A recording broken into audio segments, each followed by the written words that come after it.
Noong nakaraang taon pa napaso ang business permit ng eskwelahan sa Muntinlupa na ginagamit umanong cyber sex chat hub. Kaya naman pananagutin ng city government ang pamunuan ng Mountaintop Christian Academy. Saksi si Claire Delfin.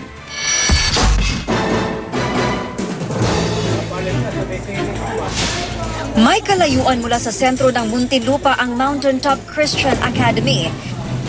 Nitong gabi ng Lunes, sinalakay ito ng NBI dahil sa tip na may pinatatakbo umanong cyber sex operation. Sa loob nito ang kumpanyang Innovative.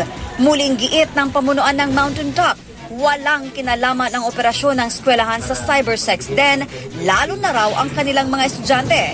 Pero alam daw ng principal at may-ari nitong si Attorney Purisima Martinez ang uri ng operasyon doon. Alam po yun ng mother ninyo? Yes. Kung ano yung operation nila, what kind of business they're operating?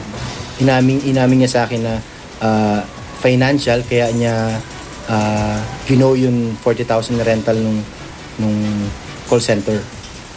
Pero the call center is located hiwalay dun sa operation ng school. Walang hubaran na nangyayari dun sa loob. Nitong Setyembre raw nagsimula ang 24 oras na operasyon ng Innovative na nagbabayad sa eskwelahan ng 40,000 pesos na buwan ng renta.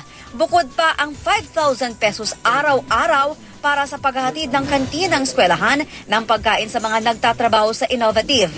14 na taon na ang eskwelahan na may mahigit 200 estudyante mula preschool hanggang high school at nasa 20 guro at staff. Pero noong nakaraang taon pa pala napaso ang business permit ng Mountaintop. Kaya sabi ng Muntinlupa City Government, pananagutin daw nila ang Mountaintop.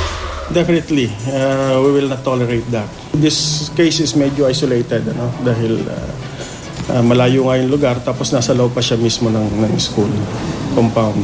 Ang Department of Education mariing kinukondena ang natuklasang cyber sex den sa loob ng eskwelahan.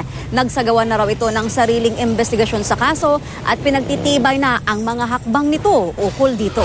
Ginagawa po lahat ng kagawaran ang magagawa nito para po maprotektahan ang ating mga mag-aaral dito po sa paaralang ito at gawin kung ano po ang dapat gawin sa mga nagkasala kung mayroon man.